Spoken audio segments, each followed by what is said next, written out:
Hey everyone, welcome to the program today. Mondo Gonzales here in studio, and we have our good friend L.A. Marzulli all the way from the undisclosed location in the Santa Monica Mountains with us. Welcome, L.A. Always great to see you, Mondo. Great to be here.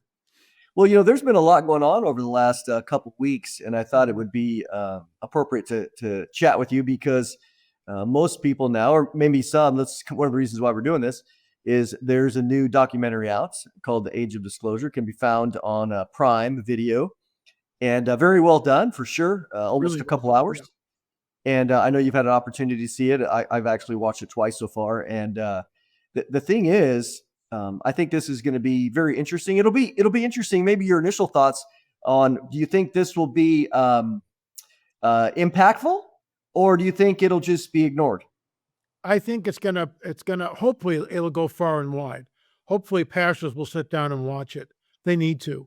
And I've been telling everybody on my daily program, you need to watch Age of Disclosure. Spend the $20, watch it. Invite your family, your kids, your grandkids, whatever. Invite as many people. People need to see this. Challenge your pastor to see it. Because this film, first of all, hats off to Dan Farah, and I'd love to interview him, and I'm sure you would too. But this film is unprecedented because Farah sits down with, congressmen, congresswomen, people that are involved with government, military, CIA. I mean, the whole gamut. And that begs the question: how does this guy get access to all this? And how are these guys coming on the record and spilling the beans? I see everything. So I mean, it's complex here. The late Chuck Missler would call it, and I agree with him, a managed agenda. And I would agree. I think that's exactly what we're looking at. It is a managed agenda. There's no doubt in my mind that that's what we're looking at. This is deliberate. It's ongoing. What's happening in Congress is deliberate. It's ongoing. Again, it's a managed agenda. The needle really doesn't move too much. As a one who's followed this paradigm, the whole UFO ufology for decades, there's nothing new here for me. Mhm. Because I've been doing this for decades. Nothing new, but what is new is the fact that all these people are on board and telling. And in the beginning of the film, we're not alone. Cut to another person. We're not alone. Cut to another person. We're not alone in the universe. Cut, and they do this like what, 8, 10, 15 people, whatever, all parroting the same line. We're not alone in the universe. And then finally, Admiral Gallaudet says something which I find incredible. It's Chris Mellon who says it. This is this is going to change humanity's arc forever. This is the most important thing that's ever happened. And in some ways, he's right. I get that. But you know where I stand on all this. And as a biblical literalist, someone who's looking at prophecy, this is the coming great deception. This is a strong delusion.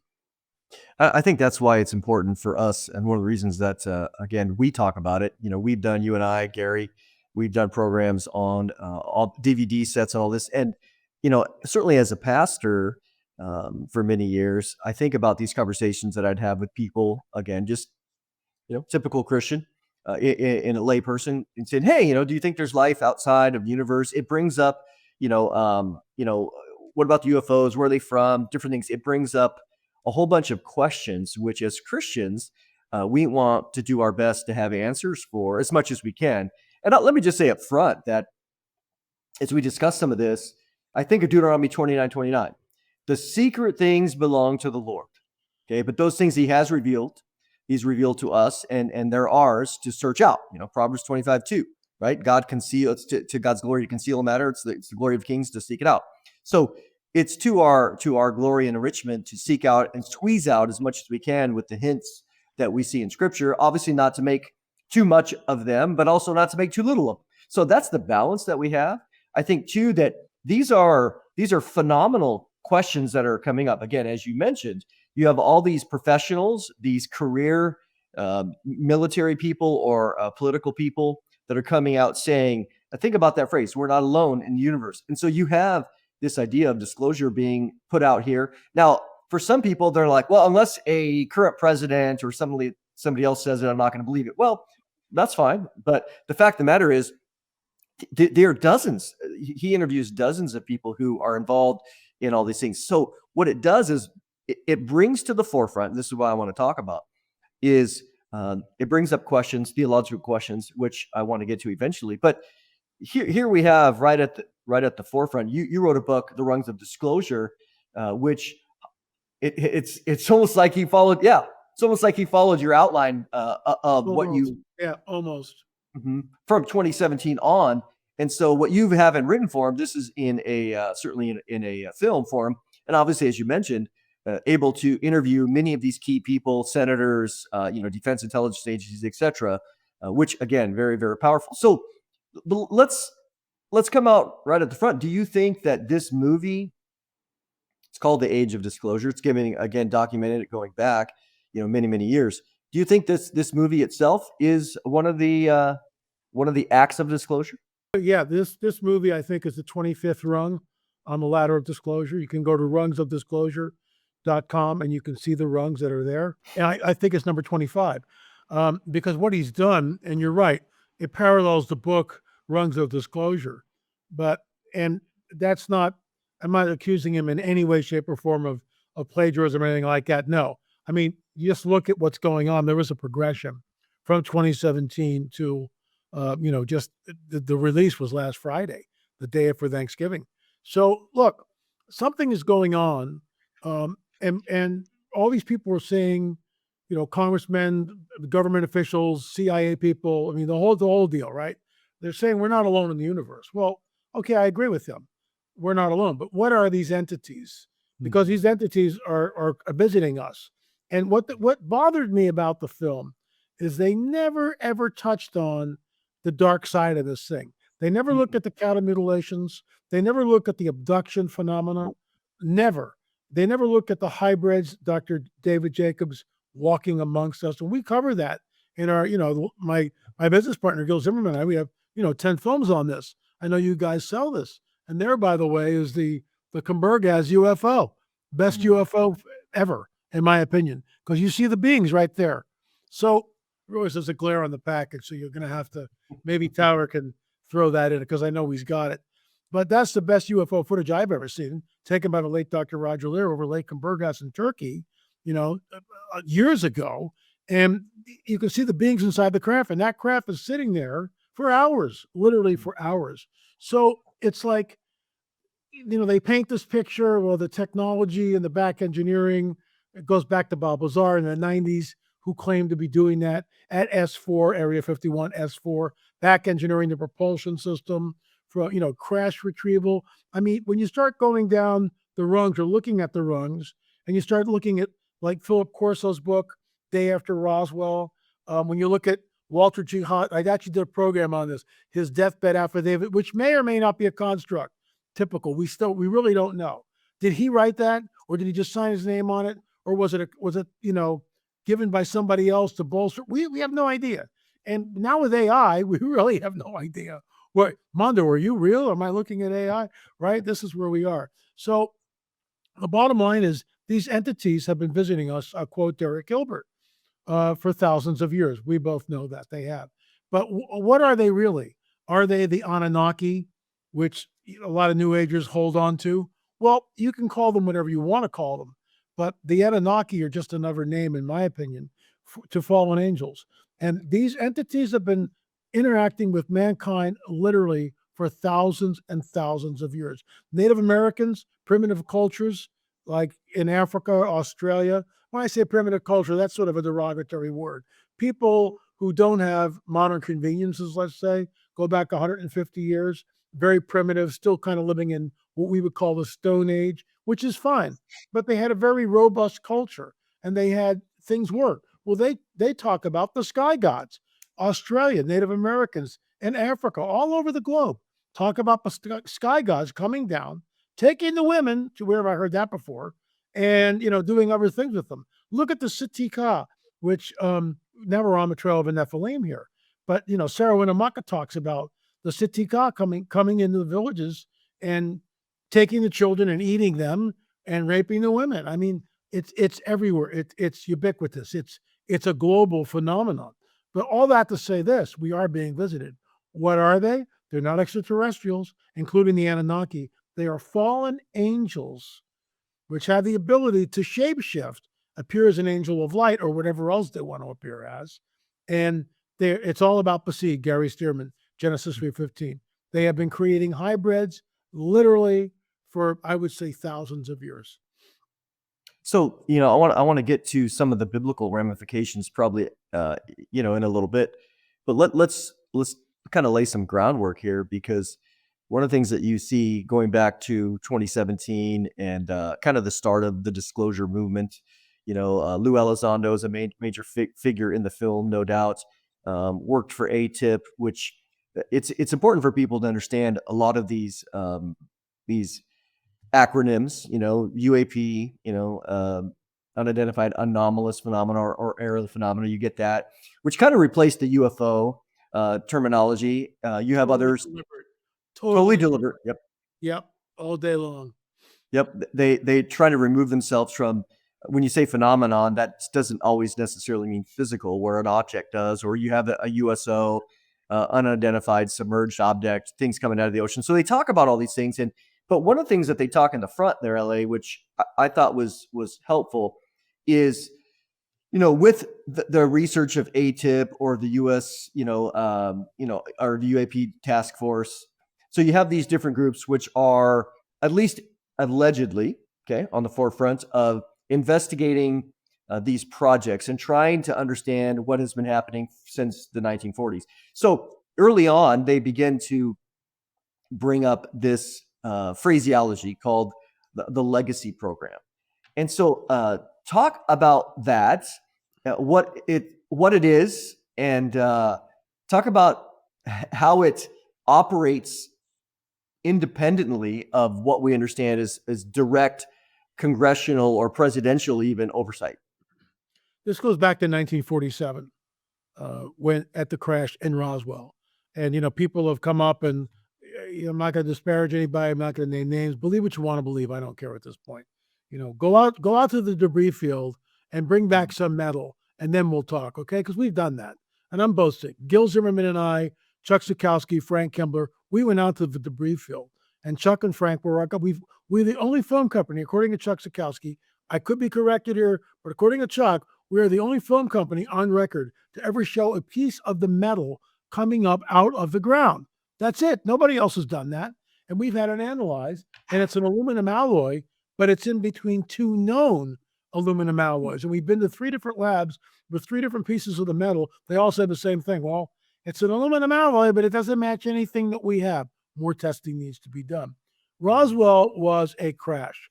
The 509, a deliberate crash, in my opinion. There's a clip, I think it's Puthoff that says it in the film Age of Disclosure. He talks about that some of the craft were actually deliberately crashed as gifts. Where have I heard that before? You go back to 1998, and I'm writing, Nephilim, The Truth Is Here, and I'm talking to the late David Flynn. And I remember coming up to the line and going, sounds really weird, man. I don't know. And I said, David, is it possible that they actually deliberately crashed the UFO at Roswell? And he said, yeah, I know what you mean, but it's a strong possibility, and that's what I believe. So I'm not saying it is, because we don't know. Yeah. I mean, you can't sit down with a fallen angel and go, excuse me, I'm here with Beelzebub, and thanks for joining us today, Mr. B. Reveal your secret. I mean, it's like, man, it ain't ever going to happen. So this is like, we're piling it on. If it is, look, Jesse Marcel Sr. was there in the debris field. He saw the wreckage, but it's a skip site. So the craft, I got all these props on my desk, the craft comes in and skips. It hits the ground and skips. That's where Jesse Marcel saw. That's where the wreckage is. But then the craft goes another, 15, 17 miles, and that's the site where the craft was retrieved and the bodies. Marcel never saw the craft. Marcel Sr. never saw the bodies, but Walter G. Hout did. And that was his deathbed confession, as well as other people did. So, what are we really looking at here? And we don't know. But that was the moment in time where they actually came out with a press conference, press release, RAAF retrieves flying disc. July 8th. July 9th, nope, nothing to see here. It's a weather balloon. And to think that Jesse Marcel Sr. would mistake a weather balloon for, and this is, the picture says it all right there. Look at the body language. Look at his eyes as he's holding a weather balloon. It's like in the film Exoneration, we have a clip that Jesse Marcel's back at the debris field decades later. He's an old man now, obviously in his old age, retired, and he goes, "They wanted me to get up and talk to the press, but that's not what I did. That's not what I was. I didn't do that." And so General Ramey told everybody it was a weather balloon, and he looks right at the camera and he goes, "But we both knew differently." It's like, it's Yep. like, seriously? But we both knew different. And why did he say that? Because he's the Lee Harvey Oswald of ufology. I mean, he really is. He's the patsy. He's the fall guy. Well, nothing to see here. To think that Marcel Sr., I mean, this is like a 3-hour conversation in itself. That's why we have a whole film on it. That the intelligence officer of the 509th Bombing Group would somehow be Elmer Fudd. It ain't gonna happen. The 509th is the premier bombing group on the entire world. They're the guys that dropped the atom bomb on Hiroshima and Nagasaki. And they're gonna hand this over to Elmer Fudd? No way. No way. This guy was trained, knew everything that was out there, everything. And to think that he would mistake a weather balloon, which he handled and saw every day while on the base in Roswell, New Mexico, for pieces of metal from an unknown world, is patently absurd. And that starts to cover up. And then you get the crash retrieval teams.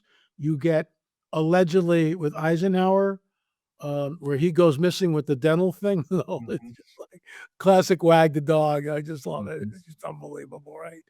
Was there a quid pro quo? Just like the Book of Enoch. See, when Jesus says it'll be like the days of Noah, well, read the Book of Enoch. When the fallen angels come down, there's a quid pro quo. They just can't go in and take the women. They have to have permission. Now, that's a little bit conjecture on my part. But there's this quid pro quo. Hey, we'll give you the technology. We'll show you how to make these great spears and bow and arrows. Just give us access to the babes. Yeah, see? And so that's what's going on. And I think it happened with Eisenhower. I really do. I think they got access to the population. And that, you see, you get, this is the sequence, and it's really important you get this. Because in 45, you get Hiroshima and Nagasaki. 47, just, not that far, because, it's like, it's July in 47. When was Hiroshima? When was Nagasaki? I think towards late summer, early fall. It's not that far away. So all of a sudden you get 45 Nagasaki, Hiroshima, 47 the Roswell event, right? 48 Israel becomes a nation. It's all very, very compact, and then the entire UFO phenomena as we know it takes off. That's when the whole thing starts happening in the 50s. Cattle mutilations, abductions, the sightings go through the roof. There's a flyby right over the Capitol. Yeah, in the 50s. What are you going to do with that, right? You get the Betty and Barney Hill, the first abduction that we hear about, right? And then you get and see, unless you're really studying this stuff, you don't understand that there's been generations now that's gone by since the 47 Roswell crash. And so, you talk about the legacy. Well, they've been doing this stuff, the back engineering, the stuff that Bob Lazar talks about, the stuff that Philip Corso talks about day after Roswell, other researchers. The back engineering has been going on for decades. There's no congressional oversight. And some of this stuff was sent, and Rubio talks about it in the film. Marco Rubio talks about it in the film. So you get this elected official here, and he hands off a piece of, technology to, let's say, Raytheon. Raytheon begins to back engineer it. So 8 years go by, this guy's gone. New guy comes up, has no idea that Raytheon's got this stuff. That's how the game is played. There's no congressional oversight. This is why when Nancy Mace and I think it was Anna Paulina Luna together, I think they were together with this. I'm not sure. So it's either one or the other or both. And they go, well, we want to see this. And some non-elected official comes up and goes, no, you can't see this. This is classified. This is national security. And I write this in the Nephilim trilogy. This was a national security. That's the overarching umbrella that goes into what you had for lunch 2 weeks ago. That's national security. We can't tell you that you had a cheeseburger. Sorry.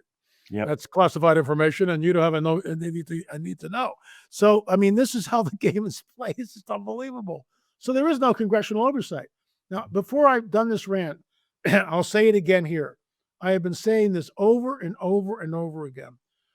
What needs to happen is our president, Donald J. Trump, needs to write an executive order and get 500 of the best of the best of the best. Send 250, the Marines, the SEALs, I mean, the whole crew, embedded with congressmen, congresswomen, senators, the whole deal. Press conference, 250 go to Wright-Patterson Field, 250 go to Area 51. Excuse me. Hi, this is an executive order from your president. We're coming in right now. We want to see everything. Now, if they do that, I mean, the American people are going to flip. Why have you been hiding this for decades? Because they have been hiding it for decades.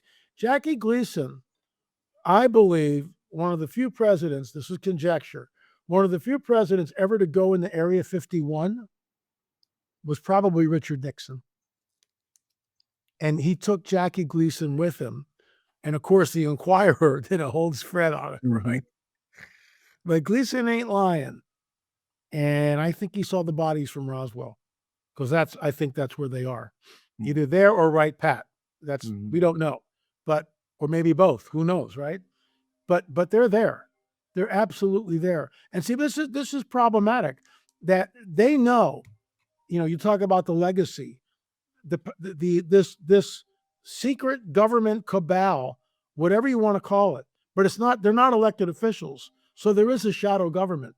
And back in the 90s and even into the 2000s, you got too close, you were taken out. You got too close, you were threatened, you were taken out. And I've been threatened because of our work on the Kandahar Giant. I was threatened by a guy from Deep State. He's not, he had his badge, the whole deal. He showed me this stuff. But why am I being threatened for exposing something? Why are you so threatened that, the shooter came to us and then we filmed it and talked about the Kandahar Giant? Why are you so afraid? Why can't the American people know about this? Oh, because it hails back to the biblical prophetic narrative? Is that what you're so afraid of? Because this is just the tip of the iceberg. And when we start panning back, we realize that you've been hiding all this stuff for decades. Yeah.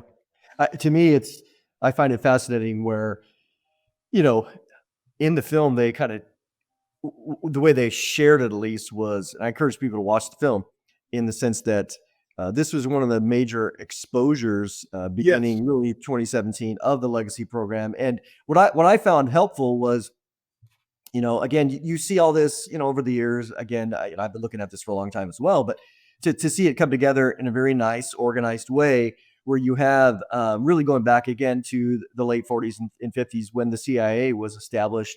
And not only that, but to have the CIA at the top, you got the Department of Energy over here, you got basically the U.S. Air Force, and then you have basically the intelligence department underneath, all of them under the CIA. And then below that, you have the defense contractors who now are private. It was interesting too, because one of the things that you see, again, the FOIA, FOIA, the Freedom of Information Act, bill, that they're like, well, hey, we're having to expose some of these things. And so now let's put all that information under maybe a Department of Energy classification, which is a little bit different. Let's put it under there, put it under the defense contractors. Now nobody gets to see anything. I found it was interesting too that you and I discussed this a couple of years ago, where in 2017, December of 2017, where the Sun Online put in a FOIA request, and they were able to get all of the information, or at least thousands of pages of information from the ATIP program, which Lou Elizondo was in from 2007 to 2012. So to see all that come out, and we discussed this when that report came out, where you have that which is public, and then you have this shadow, these shadow agencies, these deep state agencies who are working behind the scenes. Again, that's the legacy project that they're exposing now, that these whistleblowers are coming out to say, look, there's groups that have no oversight. But one of the things that when you say legacy, What is a legacy? It Mhm. starts here and then it's handed down, then handed down and handed down and handed down again. So it's a legacy of confidential, top secret information that is not controlled by our government. No, and see that's the important thing is that this stuff is coming out where they, these whistleblowers and others, information, especially again from 2017 on with Fravor and others, on Tucker and different things. We're starting to see that, and that kind of began. Of course, you documented in your book, but Yeah. in that report, in that ATIP report that came public, one of the things that I found fascinating was, and it makes kind of a connection, is you have these people, ATIP, who are researching things. And again, how they can only reveal so much because obviously they got the non-classified stuff.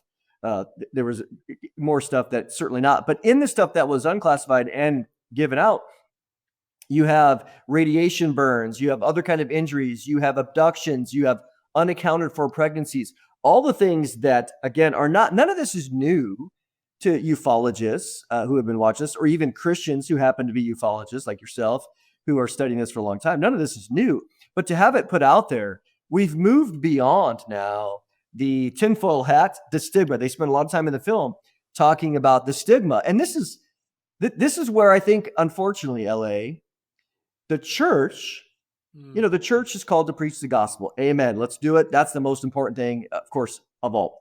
But oftentimes the church, and this is well known when you look at missiology or other forms of study, the church is often behind the times in addressing issues. And this is why I think it's important for us, not that we're calling people not to preach the gospel. Yes, Jesus is Lord. He died for our sins. Through his death and resurrection, we can be saved. That's paramount. That's paramount. why we're here. Yeah. But now the news is talking about these things, and the Christian's sitting there, and they're sitting there with the unbeliever, and the unbeliever says, "Hey, what do you think about that?" And they're going to go, "I don't know. It's just all demons." Okay, so let's talk about that. The church is ill-equipped, which is what we're trying to do here, is to say, listen, this is important information. It's becoming mainstream. It is mainstream. The church has to be ready. So what's wrong, LA, with just throwing a demon label on everything? That's just demonic. Like they mentioned this. Let me just give me about 30 seconds here. In the film, there's a potential to read it wrong. Lou Elizondo discusses where they're talking, him and a couple others, talking about how in the Pentagon, you have Christian fundamentalists, right, who are resisting Lou Elizondo and others' efforts to bring disclosure and saying, you're poking the devil here. This is all demonic. You need to leave it alone. Well, what's wrong with that statement? And what's true about it and what isn't true about it? Maybe let's discuss that for a moment. Sure. Well, that would go into the Collins Elite, which is a very dark book, by the way. Nick Redfern wrote it, and it's not for the faint of heart. Very, very dark book. But he's right, and he's done a deep dive, and bully for Nick for writing that book. But there's a group allegedly within the confines of our government, the Collins Elite, who are saying that don't even go there, don't talk about any of this. This is all demonic, this type of stuff. And they're right. They're totally right. That it is demonic. I get that. But they need to sit down and get a bigger picture and understand what is happening here. And they need to tie it into the biblical prophetic narrative where Jesus warns us it'll be like the days of Noah when he returns. Well, you go back 2,000 years ago, Mondo, everybody knows what he's talking about 2,000 years ago. The knucklehead Julius Africanus wasn't even alive then. So the Cephite theory wasn't run up on the theological flagpole, as it were. Nobody knew the Cephite theory because, the knucklehead wasn't around to invent it. That's a couple hundred years later. Mm-hmm. So everybody knows, the Nephilim, it'll be like the days of Noah. Oh, by the way, Josephus talks about the bones of the Nephilim openly on display at the time when Jesus is walking around. So everybody knows what he's talking about. There is no Cephite theory. Doesn't exist. Mm-hmm. So they know about the seed. They know about the Nephilim, the giants, the offspring of fallen angels. Everybody's on the same page. So now it gets all obfuscated. Augustine comes in. Everything gets spiritualized. We go into the Dark Ages. Nobody can read the Bible. Remember, Tyndale's burned at the stake for Mm. translating the Bible in English. Let that just sink in, okay? Burned at the flippin' stake for translating the Bible in English. It's hard to believe, but that's, can't be reading that.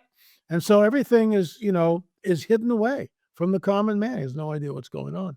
Till 1444 with Gutenberg and the crew. And then now all of a sudden, you can start to read it.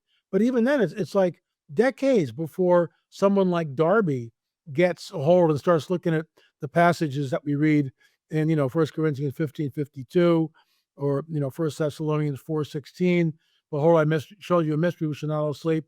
The rapture, the idea of being taken out. He didn't invent it. He just had access to the scripture and was able to read it. Hey, look what I found. It's pretty amazing because, people weren't allowed to look at it. They were burned at the stake for doing stuff. So I've gone on 3 different rabbit trails, and I'm trying to get back to what the actual question was. And Mondo, I hate to say it, but I'm completely lost. Well, No! that's okay because, well, what I see is, again, oftentimes we get stuck on words, or again, specificity, demonic. You think, did demonic? See, demonic could just, in our modern language, we really just mean, oh, that's evil. Well, okay, well, that's fine. But demonic also has the specific thing as related to a demon, a immaterial, non-physical, Right. unclean spirit, as we see in the Gospels, never being physical, not ever. They try to possess things. These are non-physical things. So that's the issue. LA is when you have these people, these officials coming on and saying these are physical craft. You obviously have just showed us a piece. We've seen biological entities. You see David Grush mentioning that in his testimony before Congress. You got beings that are at four bodies at Roswell, other bodies, different times, different places, different governments. So you can't just say, oh, that's a demon. Well, that doesn't even make any sense at all because demons are immaterial. They're non-tangible. So then, now they might be evil, okay? But see, this brings up, I'm trying to push a little bit. Yeah, let me jump in. Let me jump in Mhm. here. And I was trying to circle around that. So the church has no idea really of when Jesus says they'll be like the days of Noah. And then he goes, don't be deceived. Many will come in my name. Men will faint for fear from what's coming upon the earth. Unless those days were shortened, no flesh would survive. And that's a kind of I'm painting with a very broad brush here. And this is the problem with the Collins elite. They're putting everything under the demonic umbrella. They're Mhm. partially right. But demons, as you just said, are the disembodied spirits of the Nephilim. They are without bodies. So they have to possess a human being, an animal, or an object in order to manifest. Fallen angels do not. They are immortal entities which can pop in and out of this dimension. They can manipulate space, time, matter, and energy in ways that defy our physics. And remember, they can appear as an angel of light, for starters, but they can appear as your dead grandmother if they want to. They can appear as a mighty angel with purple robes and a crown and shining armor and a flaming sword. And all. They can do anything that they want to. Metis gets Monosai. I got that from Mustistar. So the dragon, Satan, knows that he's got all these demons which are earthbound. And he says to himself, this is conjecture, but it's based on decades of research. I need to create an avatar for these bodies to inhabit. Now, how did I get here? I'm reading Whitley Strieber's book, Communion, and other books by Strieber. And in that, he talks about on the ship opening up a drawer and seeing the grays stacked up like this. Other people talk about the grays, right? Like chairs being just stacked like this, one on top of each other. Karen Wilkinson, her book, Stolen Seed, Evil Harvest, which, by the way, of course, shameless plug, but we publish it. And Karen's one of the speakers, as you are, in our virtual conference on January 16th to the 17th. Karen talks about seeing the grays. They're meat suits. So think about it. He creates an avatar. And LA, that sounds preposterous. Blah, blah, blah, blah, blah. That's because the church has this dumbed down idea of what the supernatural world is. We're looking at something that Satan has been cooking this thing up for who knows how long. And he knows he's got the demons, thousands of them. He just creates the meat suits. They go into the meat suits, the avatars, and those are the grays. I mean, the grays are really weird because, and this is why you can crash a saucer in Roswell and dispose of 4 bodies. Who cares, right? Who cares? Because they're not really there. The demons just leave. They have a slit for a mouth. Apparently, there's no digestive system at all, no reproductive system. They're avatars. They're meat suits. How many times do I have to hear it from Whitley Strieber, Karen Wilkinson, and others, Al Matthews, and others who Emil Jarek and all the other abductees I've ever talked to talk about the same thing. So the church has this truncated view of the supernatural, and what they don't, you can't put this whole phenomena under, the monological stuff. Yes, it's part of it, but these are fallen angels. The craft is nuts and bolts. It's real. How do we know that? Right here. We get a piece of the metal, but the craft are real. And when you read 2 Kings chapter 6, thank you, Mondo Gonzales, we talked about this. Mhm. What's above the Syrian army? You tell me. So Gehazi gets booted out of the tent from Elisha and, open his eyes, Lord. And Gehazi all of a sudden can see into the supernatural world. And what does he see above the Syrian army? I looked up and saw a chariot of fire, chariots, plural, of fire, above the Syrian army. These are UFOs. That's what they are. You can tap dance around that till the cows come home. Gary Stearman's encounter. So the good guys have them and the bad guys have them. You say, well, why do they need that? Look, we have this much of a picture, which is really broad. Let's just, before I go off this topic, that's why you can't put, oh, it's all demonic. Nah, it's much more than that. When you've talked about this, and when you get Daniel, I remember the late Chuck Missler talking about this. It's one of the few places in the biblical prophetic narrative where we get a window into the unseen realm, quoting Mike Eisler, The Unseen Realm. Great book, by the way. Hats off, Dr. Mike. So when you look at that, you get this angel that's dispatched. Daniel prays. 21 days later, the angel shows up and goes, hey, I was dispatched, and I would have been here sooner, but I got held up by the Prince of Persia. I had to go get Mike and the boys, and Mike came and they fought. Oh, that's a 3-hour discussion. They're not thumb wrestling up there, guys. They're not going 1, 2, 3, shoot. Okay, he can go now. No, they're fighting. Can angels be killed? No, they're immortal beings. Can they be wounded? That's a 3-hour discussion. In my opinion, they can be wounded because we know in Revelation, Michael and the boys fight with the devil and his angels, and they're booted out of the second heaven. I call it the Great Eviction Notice. What are they fighting with? Something he overcomes. They can't be killed, but can they be wounded? Yeah, very possible. We don't know. We know that the Nephilim, in order to kill them, this is conjecture, why do you think David cuts off Goliath's head? Because they know the only way to kill these things is to decapitate them. If you just wound them, they'll regenerate. Conjecture, but that's what I think is going on. So you get this idea from Daniel that the spiritual war is there. Well, why can't the angel do an end run? Why does he have to go through the Prince of Persia? 3-hour discussion. Who knows? We don't know. We don't know. The craft are real. Technology in the Bible is real. Probably my next book with charisma will be supernatural technology of the Bible. And one of those chapters is on the 2 Kings chapter 6. There's something there. There's a chariot of fire above the Syrian army, and that's technology. It's technology that's unbeknownst to us, or is it? Or do the good guys have them? I'll tell you one more story. Pastor Matt Freeman told me this on the record.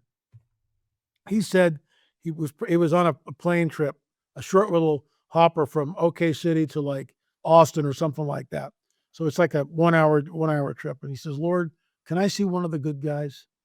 Can I see what the craft looks like, what the angels have? Can I? So he takes off and he's on a window seat and he doesn't see anything. And the plane's about to land. Plane's coming in for a landing like this. He's going, Lord, and the Lord just said, be patient, Matt, be patient. His words. So he's like this at the window looking out. Coming at him is a UFO, just like this. And it flies right underneath the wing. Gary Stearman flying along like this. And that plane would have crashed and Gary would be dead. Gary said on the record, it's the most beautiful thing he's ever seen. The most beautiful thing he's ever seen. So, we have this. This is why it really needs to come out. And I mean, we're sitting on all this information And these congressmen and congresswomen, for the most part, you know, if you talk to someone like Lou Elizondo, you're going to get his paradigm. But if talk to someone like me, who's been in this for like decades, you're going to get what I believe is the truth behind the whole thing. Not only is it demonic, this is fallen angel technology, it's Nephilim architecture. It hails itself to the coming great deception. It's the springboard into the strong delusion. It's all prophesied. Why would Jesus say men faint for fear was coming upon the earth? Why would he say that? And then tag team that into the days of Noah. I mean, you start putting it all together, and here we are, and now age of disclosure, and Congress is telling us, yep, these are extraterrestrials. We're not alone in the universe. Well, it's interesting because that phrase right there, either a Christian's going to roll their eyes, or they're going to end up being, and I mean this in a very nice way, but they're not going to be useful for the kingdom in order to provide as much as we can, a biblical response. And I think the key thing, and this is what I'm going to spend my time discussing for your conference, is the physicality issue, the physicality of angels, the non-physicality of demons or unclean spirits. What's the difference? What can we glean out of the Bible? As you mentioned, 2 Kings 6. There's several other passages as well. And I think that's the hard part is these craft that have metal. Well, where was that metal mined? I'm not saying I know the answer to that. These bodies, what exactly are they? Are they beings from Zeta Reticuli? No, I'm not saying that either. But it brings up the question of are they evil? Are they bad? And it's interesting to me that is there any evidence of the Bible of God creating non-human beings who became evil? The answer is yes. Clearly, we have fallen angels, and we don't know the extent of all that. So certainly, it's not unprecedented that God created beings, and maybe He did create some beings. The Bible's silent on whether there are beings living in the inside of Jupiter or the next star system over. It doesn't say. But I had a brother tell me recently, well, if that was the case, God would have had to tell us. And I'm like, well, first of all, have you never read Deuteronomy 29:29? The secret things belong to the Lord. So there are things that God doesn't tell us, but if He had His reason to create another group of beings out there somewhere, that doesn't violate my faith. Again, God has created non-human beings that have fallen and are still fallen and that are part of God's purpose. And so if that's the case, that's between Him. Now, I'm not saying that's the case, but it does force us to ask the question. Just to say that they're demons when you have physical things, physical bodies, and others. And we know as well that, or at least it was reported, I'll say it that way, where one of the scientists there, he talks about Bush Senior, discussing back where it was told to him when he was the CIA intelligence or the director, that there were many craft that showed up at a base. One of them, 3 craft showed up, one landed, an entity got out and was talking to the uniform. Then that's all he knew. He was like, well, so is that a real story? Don't know. But the fact of the matter, if it was a real story, is there a biblical framework? And I think the answer certainly is yes, in order to understand these things and to provide what we're saying, a warning that don't fall into the trap of people. And they didn't mention it in this film.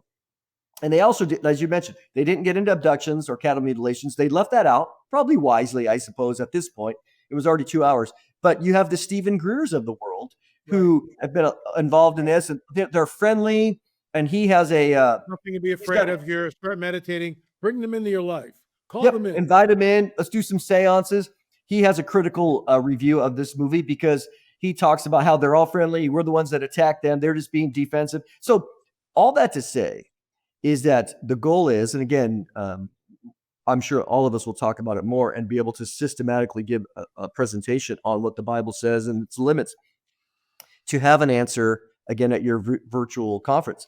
But so I think as we maybe we could, and just kind of wrapping it up, talk about your conference and what it's, as much as you can, in the preliminary information.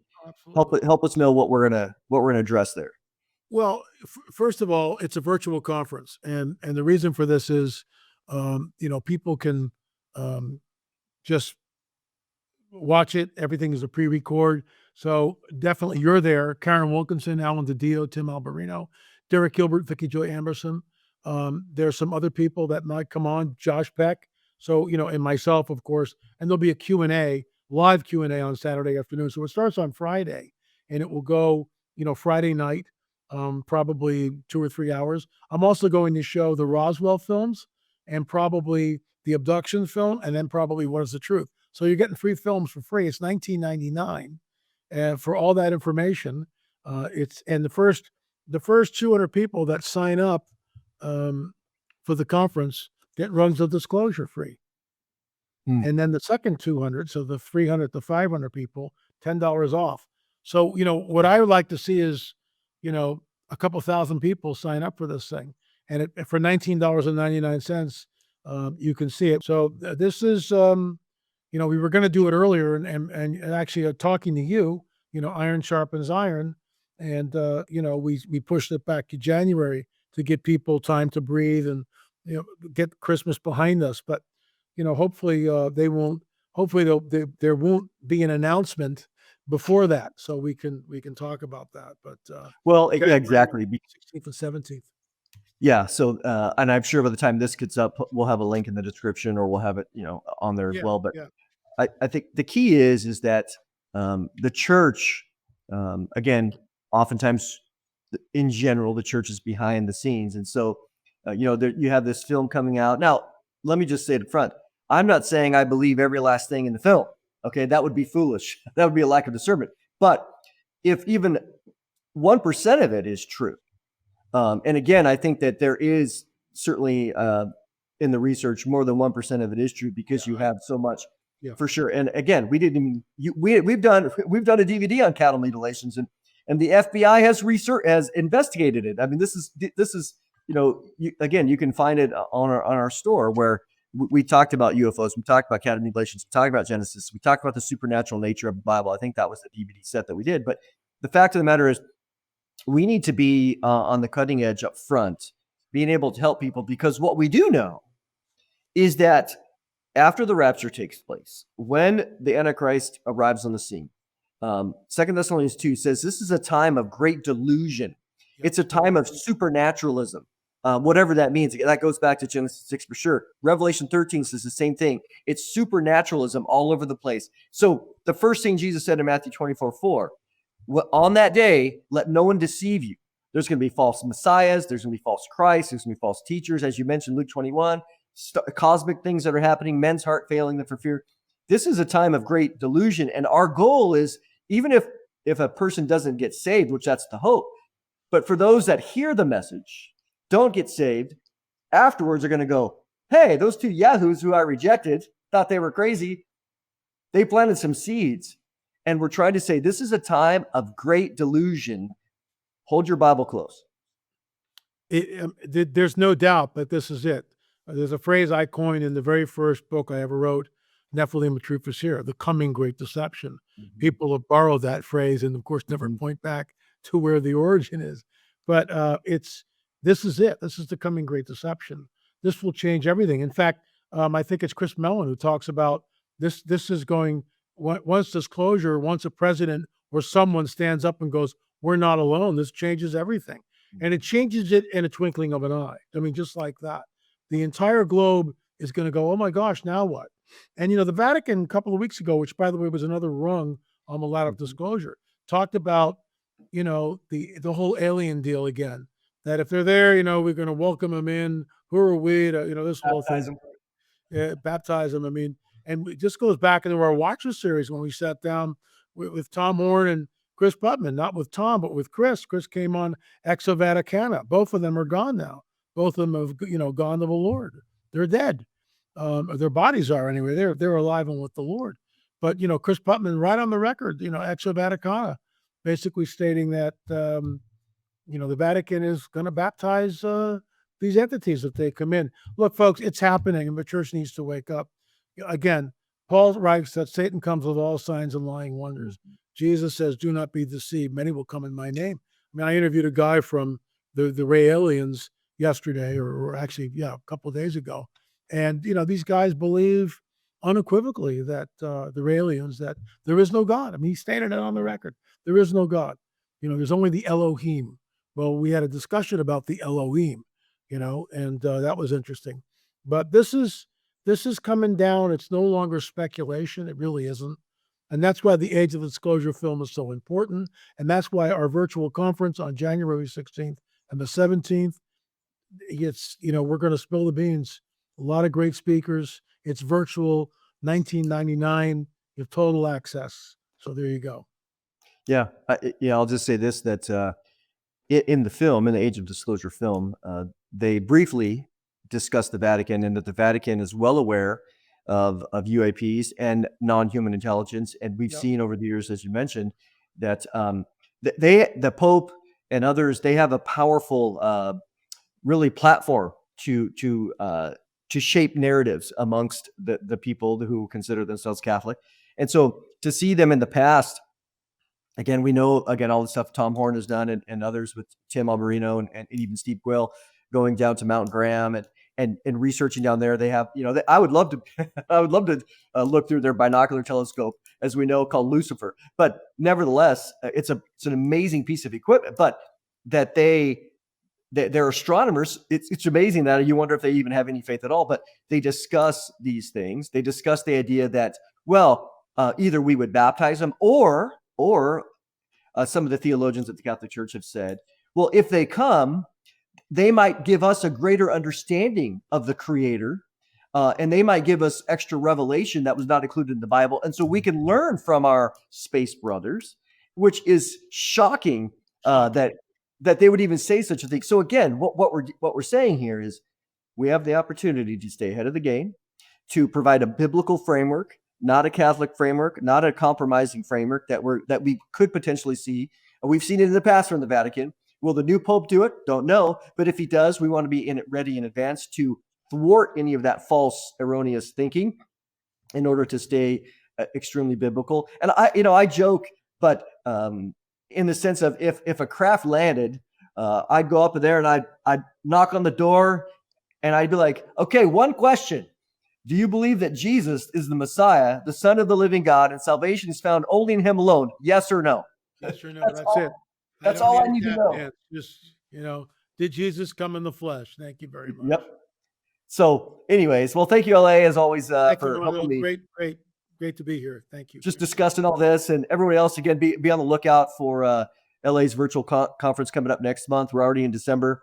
And it's going to be a good time. Again, we're trying to, stay ahead of the game here, be as biblical as possible, and to promote the gospel of Jesus Christ, because that is the answer, not any of this new age theology that's coming by various means. The secularism, again, the movie was very secular, whatever, but we're just trying to deal with the information. So thanks for watching. We'll catch you next time.